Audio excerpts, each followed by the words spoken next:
Hello friends, thanks for checking out the Mike Plantinga episode. We wanted to give you a heads up that Mike is an amazing family man, and with that, you can hear his recently turned 1-year-old son Kason in the background a few times. It's not our best audio quality to date, but who could be mad with that little guy in the background and Mike giving an amazing interview. Thanks for your understanding, and enjoy the show. Hello everyone, welcome back, or welcome to Passing Dimes. My name's Josh Nickel, joining me, Dallas Keith. Good, you? Fantastic. Why are you so fantastic, Dal? Pretty excited to have this guest in our episode. I've been hounding this guy for a while now. Pretty veteran guy, as they say. He's a national champion. He just took a fourth at Pan Am Games recently. He is a club owner in the Ontario Volleyball Association. That's a big one. He's been on the national team since he moved here full-time from beautiful Langley, BC. We'll talk about that. West Coast, best coast. We go Bevo! Welcome to the show, overall great guy, Mike Plantinga. Hey, Mike Plantinga. How's it going, guys? Better that you're here. Yeah, it's pretty good. It's nice to have you on the pod finally. Sorry, just pausing baby screaming. Good segue. So, Mike, what's new? I've just got a screaming baby at home. He's just turned 1 year old. Congratulations. Thank you very much. So you've been on the national team since 2011? National team, yes, but I played Junior Worlds in 2010. So you've been essentially in Toronto for the better part of almost 10 years now. Just about, yeah. So first thing, what brought you to Toronto in terms of transitioning from a good BC player to joining the junior national team? It was in Atlanta, Turkey, correct? Oh, yes, it was. Good memory or good research. Thank you. I'll take credit for both. Yeah. Well, 1 year, and it's the only year I ever remember it. Happening before or after, I've never heard of it since. So when I was 20 years old, I think it was first year of college, there was a tryout for the junior national team for beach in BC, and my coach was like, hey, like you might like playing beach volleyball. Why don't you go to this? So I go out. It is like pissing rain, like sideways wind. It was the most ridiculous conditions to have a tryout in, and it was awful. But after the fact, Leonard was the coach at the time, and he's like, if you move out to Toronto for the remainder of the summer, I may select you to go to Junior World Championships. And as a kid at that age, when you hear you may be selected, it's like, I'm selected. I'm the guy going, no matter what. If I move, I'm there. So that happened in May. I packed up my bags and I was in Ontario at the start of June. I lived with my beach partner at the time, which was Will Sidgwick. Hey, friend of the show. Wild Bill. Wild Bill. So I lived with him for the summer. And I was not hooked whatsoever, but I was hooked to the beach game. So then I played out the summer, and then right after I went to Junior Worlds, I went back out to University of Alberta and did my third year post-secondary at University of Alberta. So we've had a lot of Golden Bears on the pod. We've had friend of the show Eric Matson, friend of the show Ben Saxton, who likes to be known as super best friend of the show Ben Saxton, and we have to say the full thing every single time. Chris Tao. I was going to say, you said we had a lot, and I couldn't think of any, but yeah, we've had 3. Well, now 4. And those guys have sort of nailed home the culture that Terry Danilick had with that program. You seem to be one of the only guys that threw your hands up and said, you know what, I'm out of here. What sort of prompted that move? Because for a lot of guys, like, they really love that structure and they really enjoy that culture of winning there. Yeah, I think I had a different experience than most guys that go there. So my first time out there, I love Terry. I respect him. the greatest experience for my year. I went out and the first right after I told Terry that I was going to Worlds, he was like, okay, like he's like, I wish you the best. I hope you do the best, but we have our preseason stuff happening beforehand. If you're able to change your flight, if you lose out early, I'd love you to come back. And I said, Terry, like I respect that, but this is my first time ever playing international volleyball. Like I'm gonna spend my time here, and I'm not going to leave this opportunity early to come to a preseason. So I think that kind of rocked the boat a little bit just to start, and then it took a while to kind of catch up the speed of the game, because I was coming from one, I just played a full season of beach, which is obviously a lot slower than indoor volleyball, and I also came from college going to university, which it's a huge speed up as well. So it took me a couple months to kind of get up to speed about how fast the ball is going, moving out the block, and all this stuff. So it took me a while to find my legs back in indoor, and then kind of throughout the season, I only had one conversation with Terry, like one-on-one, and he was like, hey, like I really want you to focus on your passing, because right now I think you're the best blocking left side that we have, but we need you to increase your passing, otherwise like we can't put you on the court as a left side. He's like, okay. So that's all I focused on, and we were statting practices, and I was never a perfect passer, but I was never a bad passer. So I would get like 2, 2, 2, 2, 2, 3, 1, 2, 2, 3, 2, 2, 1, 2, 2. So I was basically a two passer across the board. When it averaged out, I was like the third best passer on the team, but it was never threes. It was always just twos. So when that kind of came to season, I was getting frustrated with like, hey, like my passing average is just as good as other guys, but I'm not quite getting the same result. And then when we kind of had like the weaker opponents in our league, I was really geared up and fired up to play against those teams, because it was home as well, and I didn't get to play a single point, and it was kind of really demotivating. So the rest of the season kind of played through, and I was really lost in kind of my role on the team, and I thought I would have a chance at playing, and I never really got a chance to step on the court and make an impact. So it was frustrating, but kind of near the end of regular season, I was like, you know what? Like I don't feel like I'm really getting a chance here. I might as well go somewhere that I feel like I'm gonna have a chance. So I talked a little bit more with Leonard and the beach national team out here, and I had to go my separate ways. And when I had my conversation with Terry afterwards, I was like, you know what, like I'm just disappointed that I didn't get a chance to really represent myself on the court. And he kind of said, he's like, yeah, I don't really want to play a guy who's not fully committed to the program, so I didn't really get a chance to play. So it was kind of hard to hear, but that's how it is. But now I'm here in Ontario. So you mentioned you spoke to Leonard a little bit. Did it help that there was already some BC athletes out here already? I believe Jamie and Maverick and maybe Elizabeth Gordonier, was out here for a summer. Shanice, I think, tried beach around 2009-10 before she committed indoor. Like, did that help you, or was it really just your conversation with Leonard and you wanting to change that really helped you kind of make the jump? It was kind of the fact that when I went to Worlds, I was really encouraged. I was like, I've basically never played beach before. This is my first real season training, and I didn't feel like I was way out of my league. I was like, I feel like I could be like one of the top blockers here, and I haven't trained beach volleyball at all.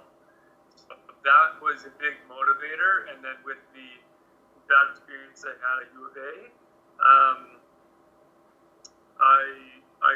talking with Leonard, it wasn't so much the fact that other people did it. It was the fact that I wanted to make that change. So that's the way I did it. So you're a vet, I would say. You're probably one of the longer standing guys on the national team now, and but a lot of people don't know that you battled to get where you were. I remember having conversations with you, and you're bagging groceries to keep your head above the water, and yes.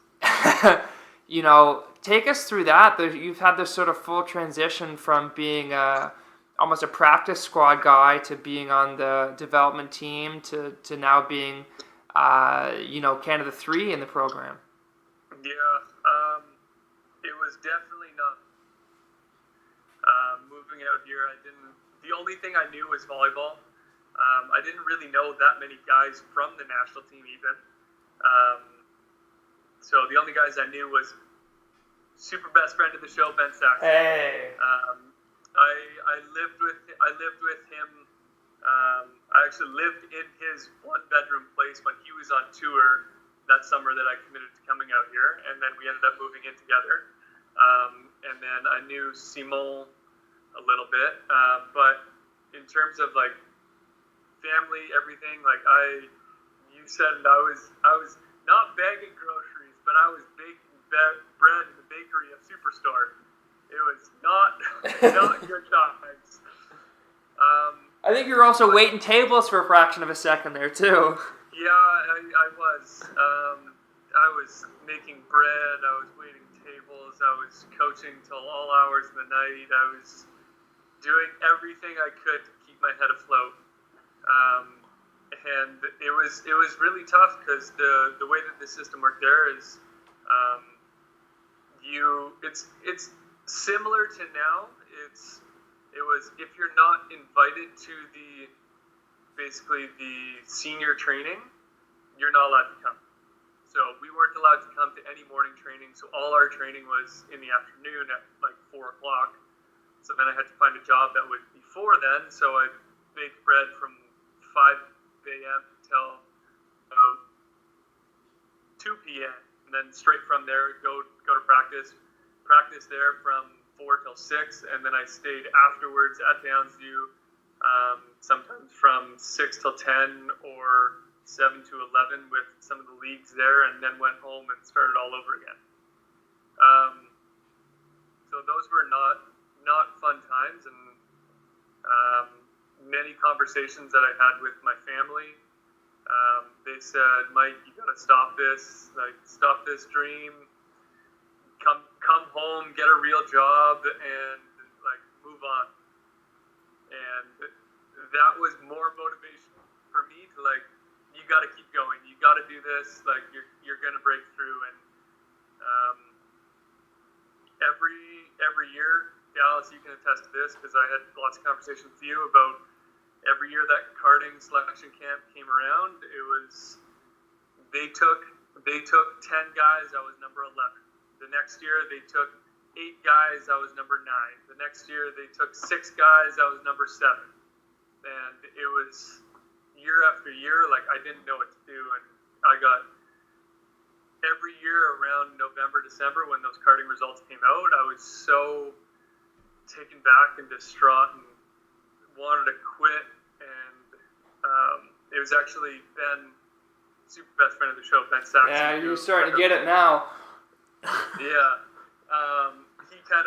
he was like, you don't need the program. He's like, you can do what you want and just get better. If you get better, then the program's gonna want you, and if you get better without the program, then you're fine.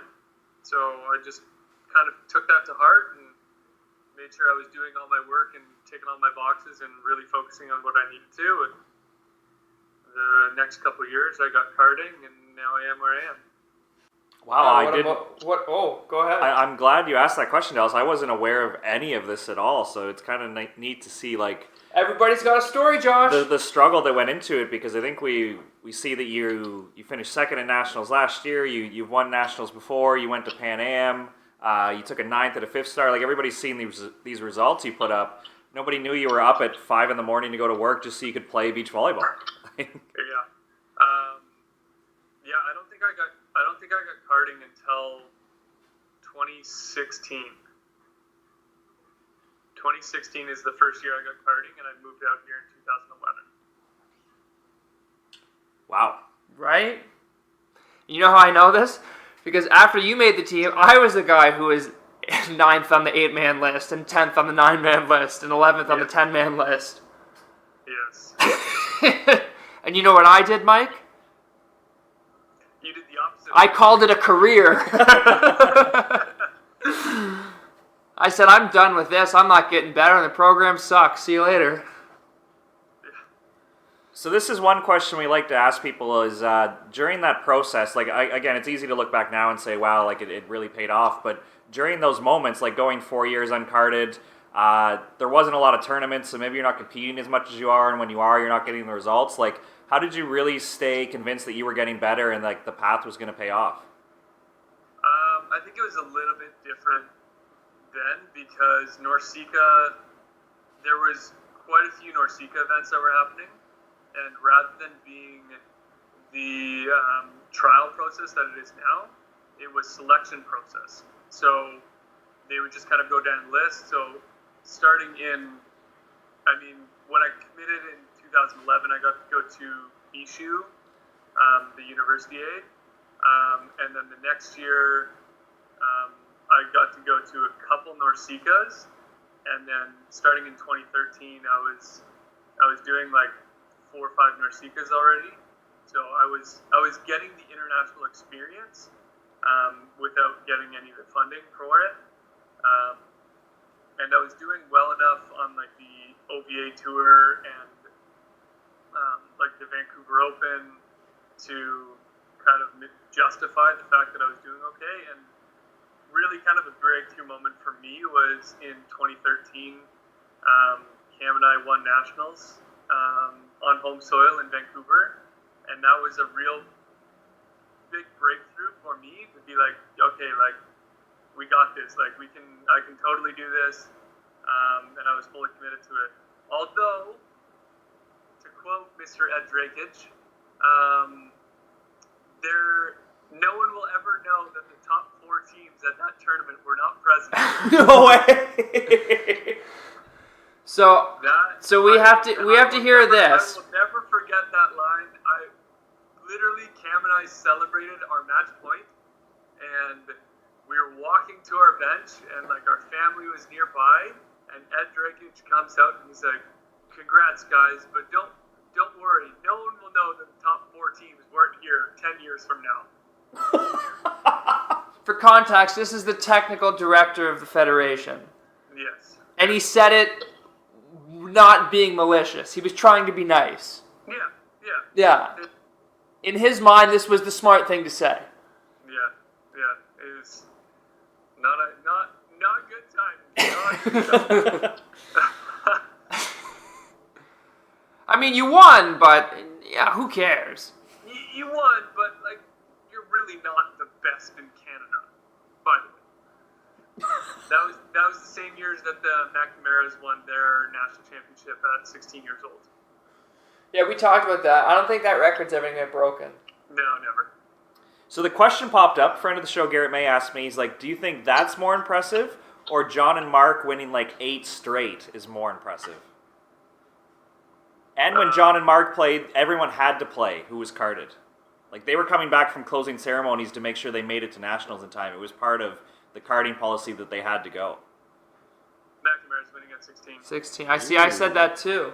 We'll have to throw it up to the Instagram poll.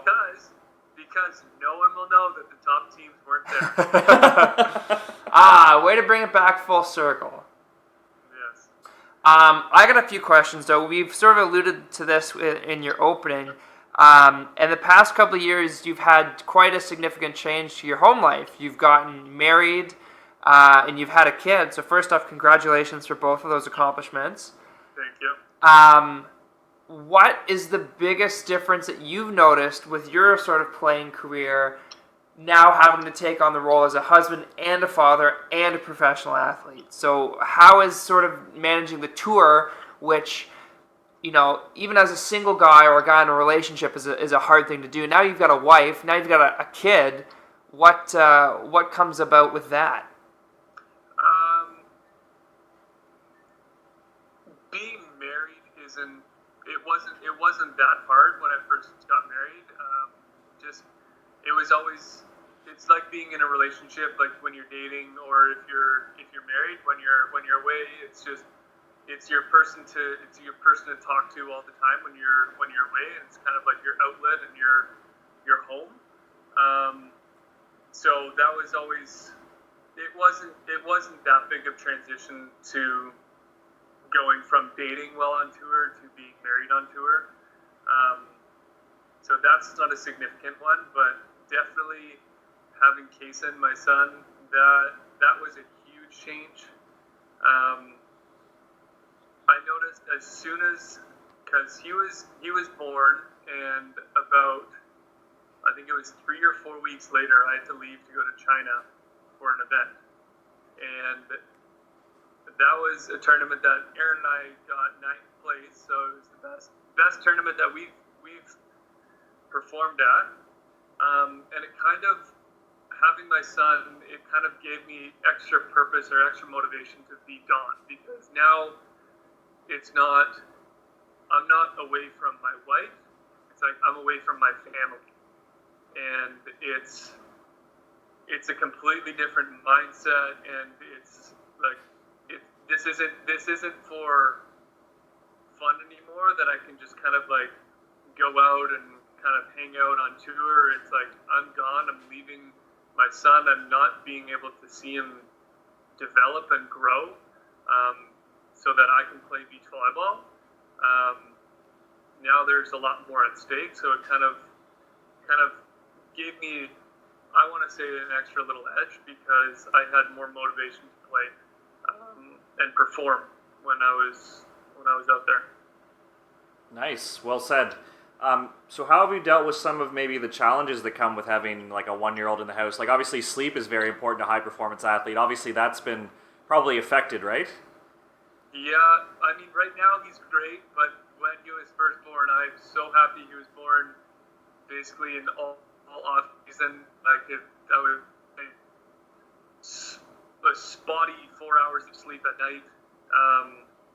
It wasn't great, but my wife is very understanding that when I had something important, she was on mat leave, and she knew that I had to perform.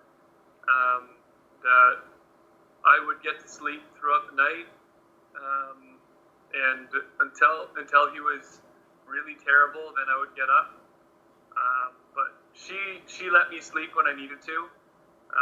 But definitely sleep got affected. But it's just kind of a way of life now, that you wake up early to get him up, and now it's just routine. No, I think that's great, and that's we've never really had someone on the pod who's had that perspective of having a newborn, or there's a lot of athletes on the national team through a bunch of different countries that have kids, so it's really interesting to get that perspective and highlight the sort of like you said, the motivation to perform, because there's always a little bit more in the tank. I like to think when it comes to playing. Yeah, it's one of those things when I talk to other guys. It's like you're now a provider. Like this is your job, and you treat it a little bit more of a performance job versus like I'm going out having fun. It's like I need to perform, because if I don't perform, I can't feed my family. Yeah. What a way to look at it. You're way more of an adult than I am. I've been growing up. I've been adulting so quickly. Man, retweet that. Now I'm going to ask you a question that a lot of our listeners have been wanting me to ask you. You've always had a very interesting look when you've played. It started off with your hair, and yeah. For a long time you had probably the best hair on the beach. First off, how long did you go without a haircut, and how long was your hair? I think I shaved my head in 2013. Maybe no, it was 2012. 2012, I shaved my head. I did not get another haircut until 2015. So 5 years straight of just hair.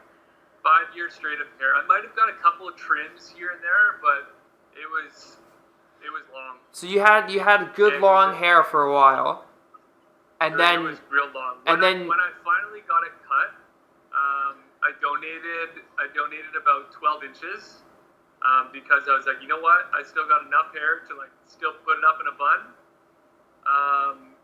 But my hair looked awful. It was like straight into like that awkward stage that I actually canceled practice the next day to go get a second haircut. So you doubled down after not going for 5 years. Yeah. So from root to tip, at its longest, it was about 20.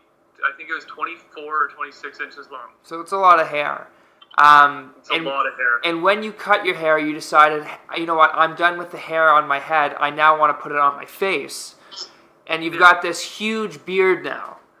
And apparently, to be good at volleyball, you now need a beard because we have you, we have the McKibbins, Casey Patterson had a huge beard for a while, Sam Pedlow has a huge beard now, friend of the show, Grant O'Gorman has a huge beard now. I wouldn't call his huge, but he's got a scruff. He's got enough. He's got enough scruff. So super best friend of the show, Ben Saxon, can grow a beard. That's for sure. Simone Factu-Boutin can grow a mean beard too. Oh, yeah. He wakes up with a beard after shaving. What prompted the beard growth, and when are we going to expect you to shave? I do have an expected shave date, which might be breaking news. We like to break news on the pod, that's for sure. Yes. What prompted the beard was just I got lazy and didn't want to shave, and it just kept going. Just kind of like the haircut. Lazy beach volleyball players, eh? That's new. Didn't want to get a haircut, so I grew it out, and now I didn't want to shave, so now I got a beard. But I do have a planned beard shave. So when Kaysen is old enough to kind of recognize me completely, so maybe when he's 2, I'm just going to come home one day and be completely shaved. And clean just shaved. Nice. That's a parenting win right there. Scaring your child. I like to think that's the best mode. I can already see this working. There's no way he's going to recognize No, I don't think so. No. People don't even recognize me when I show them a photo of me without a beard. I gotta say, I like unbearded Mike a lot better than bearded Mike. Yeah. But moving on, you came off of a big result in the Pan Am Games in Lima, Peru, big 4th place, which is pretty close to sniffing out a medal, which is, I think, a huge result at any multi-sport games. Why don't we take us through that experience, starting with a bit of a road block before you even got on the plane to go. You had a little bit of an injury leading up to a multi-sport game. I did. So if anybody's followed my Instagram stories of what I do in my spare time is I've been building a patio in my backyard. I think it was 15 days out of competition. I decided to just drop a brick on my hand and break my knuckle. So that happened. It happened on a Friday. I was like, no, it's fine. I'm totally good. I tried to practice on Monday. Aaron threw me a ball. I tried to catch it, and I just winced in pain, and I could not do anything. Couldn't catch, couldn't set, could barely bump. I was practicing left-handed and passing with one arm. It was just not possible. And this was 2 weeks out of Pan Am's. And that leading up to Pan Am's was the biggest emotional roller coaster I have been on in a very long time. Possibly the biggest. So Monday I found out that it was broken down on the roller coaster. and then I'm leaving to go to BC because we're supposed to play Vancouver Open. And when I get there, I see a plastic surgeon, and they say that they can make a plastic cast for me. So then I get the plastic cast on, and it feels good to go. And then when I'm talking to all the doctors from Volleyball Canada, they're like, "Well, you've got a broken bone. Like, it's 4 to 6 weeks to heal. Like, sorry, we can't clear you to play." So back down on the roller coaster.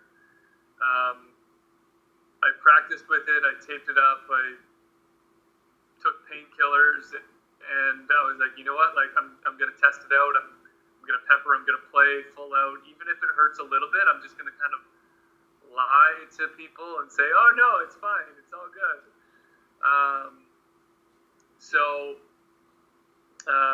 Then I go to Edmonton, and without being cleared from doctors, I just got at the end of the day, it's my decision if I wanted to play or not, and I wanted to play.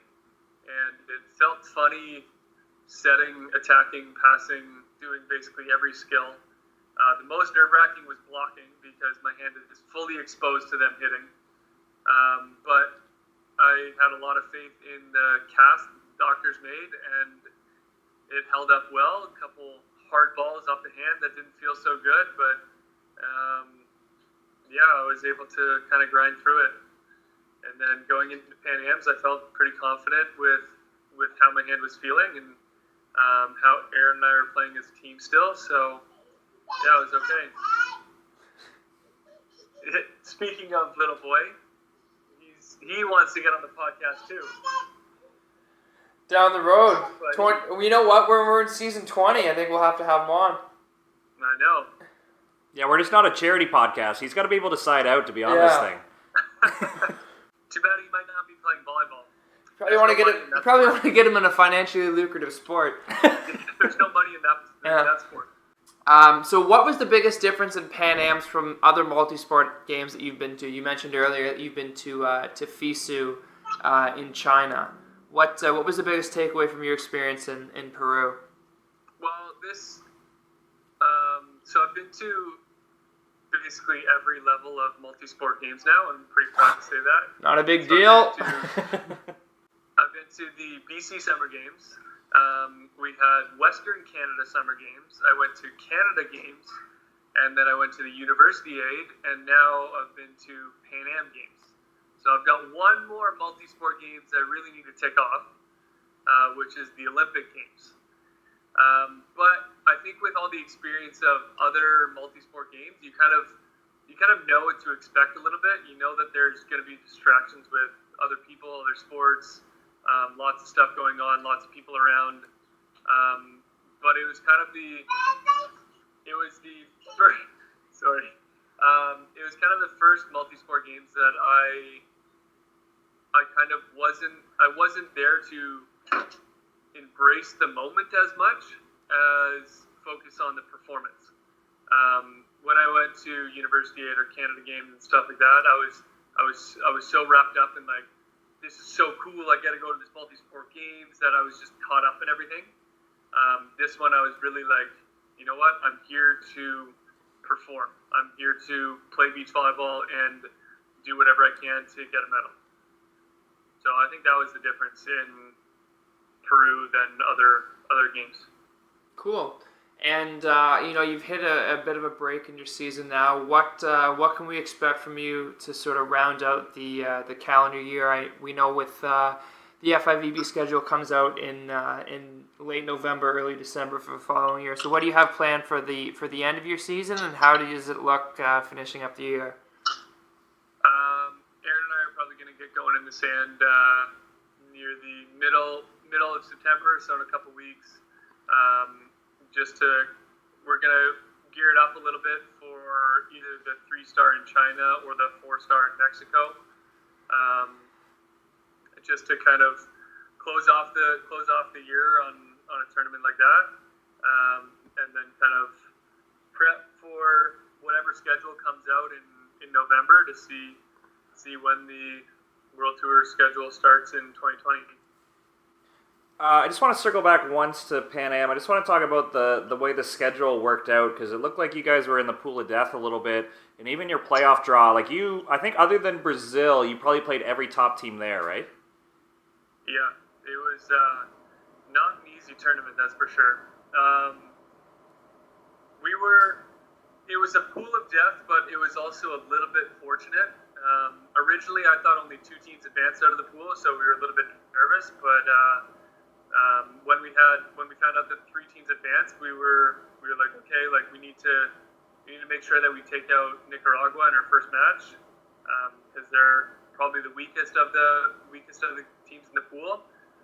But they're a very good team. I hadn't seen them before. They're very scrappy, and I think they took us to bonus points in both sets. So that was a big scrappy win that we had first. And then having Chile and Mexico, they're 2 teams that play regularly on World Tour. I think Chile's probably in the top 15 in the world right now, so they're really strong. But the fortunate part about being in a pool like that is that you don't cross with those teams in playoffs until later rounds. So I knew going in that we would have a tough first match, and we played against a good U.S. team. That we played lights out. We blocked well, dug well, sided out well. Like we were just fired up. And I think that's because of the quality matches that we played in our pool. And it just kind of set the tone for the way that we're going to play for the tournament. And then going into, I actually didn't look at the draw whatsoever when we played that match. I didn't want to know who we were going to match up with next. It was either going to be Venezuela or Brazil, and we got Venezuela, and I was a little bit happy about that because we played enough top teams that we could get a slightly easier quarterfinal. But there's the one guy who's played on World Tour a bunch. He's been to a couple World Championships. So they were really good, really scrappy. Again, going deep in a third set with them, and then we had back to Chile in the semifinals, and then Argentina in the bronze. Yeah, nice. Sometimes it's hard to tell what to expect with Pan Am because I don't think the team list comes out too early. So when I saw it, like first glance, I was like, man, like this is a really good tournament. I was just hoping you guys didn't feel cheated by the draw or that your pool was too strong. It's good that you explained that it kind of worked out, right? Because you get quality matches at the start, and then you don't cross over in a pre-quarter or a quarter with those teams, right? So it's frustrating, and the way that they're seeding those tournaments is all over the map. And we were talking to the organizers, and they're trying to change it, but it's a slow-moving process. Yeah, I think you've given us a lot of good stories and a lot of good insight into sort of your progression throughout the national team.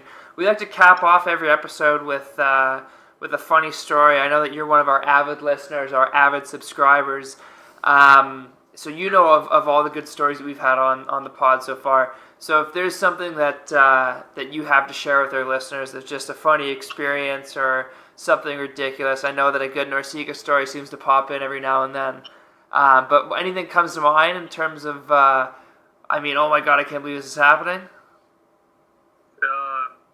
I know that in episode 1, I believe, Dallas actually took my favorite story, which was down in Guatemala. For those of you who didn't listen, you should go check out that episode. I don't know what episode it was. It's episode 1, not a big deal. That was episode 1? Yeah. There you go, avid listener. So I'll touch briefly on that one. So we were in Guatemala, and we were told to not leave the hotel because everything outside of the hotel is very dangerous. And we knew that we were in like it was like the Hunger Games. We were in like District 6 or District 7 or whatever it was. I think we were in District 7. And the next day, the newspaper comes into the lobby, and we're in District 7, and it says, in District 8, a guy got on a bus and shot everybody on a transit bus. We're like, okay, that is not so cool. I'm not leaving this hotel. So that made us feel very safe. Another like funny thing that happened, I don't know. I've lots of good stories from Norseca. Different items found in volleyball courts. I'm gonna have to prompt Mr. Snake on this one, Mr. Ryan Vandenberg. We were playing down in St. Lucia, and we were about 4 or 5 matches into the tournament already, and they're playing like mid match, and I think Snake and Aaron were playing together, and Snake like peels on a ball and he feels something on his foot, and he looks down in the sand, and I'm not even kidding, there is a 9-inch knife blade that he pulls out of the sand. And that was like, it was like 5 or 6 matches deep on that court in the tournament. That is the worst thing I've ever seen on a volleyball court. And all they did with it was they took it, they put it on the side and just resumed play. Like, oh, yeah. Oh, it's a perfectly good knife. Yeah, there you go. Thanks for finding it. Now let's keep playing. Yeah, what are the odds there's more knives in this court? There's one. There's surely not 2. That's wild, man. Well, we've taken enough of your time here. We know you've got a busy home life. Be sure to say hello to the wife and hello to the kid for us. And thanks again for coming on. Yeah, thanks for having me. It's been a long time coming. It's been a long time coming. All right, perfect, buddy. Good luck with the rest of your year. Yeah, thanks. Thanks, Mike. All right, bye. Bye. So, Josh, that was a good friend of the show, Mike Plantinga. Great to have him on. Great for him to share some of his experience. And like you said, everybody's got a little bit of a story, so it's good to highlight guys who've made it do really really need to work to get there. Yeah, and first of all, I'm glad we finally got him because I feel like we've been chasing him for a while. But yeah, I hope our listeners learned a lot because I've known Mike for years and I've learned a lot. That's a lot to go through to be a professional athlete. Yeah, and thank God we got the big bucks that beach volleyball has to offer, or else why would anybody ever do it? Yeah, we kind of shifted gears into that podcasting money, but it's all coming up roses for these guys. You know what? I don't know. I miss the lucrative lifestyle of being an FIVB beach volleyball player. Well, that's awesome. We got Mike, as you mentioned earlier. If you're a big Golden Bears fan, you can go back and listen to Eric Mattson, Ben Saxton, or Chris Tau's episode to be our Golden Bears. Or if you want to check out prior to Pan Am Games, I believe we had Aaron Nussbaum on before they left for Pan Am Games, we right? did. So, and that's a good thing. If you haven't, if this is your first episode and you haven't subscribed to us, be sure to check us out on Podbeam, Google Play, and the Apple Store. Wherever you get your podcasts. We're on Spotify, and I didn't realize how popular Spotify was with the kids these days. As soon as we got on Spotify, those downloads, they just boomed. And you know what? Speaking of those major platforms, if you or a friend would like to be on Passing Dimes as a sponsor, don't be afraid to hit us up. Goods and services. Be sure to check out our Instagram and Facebook pages. And until next time, good. You?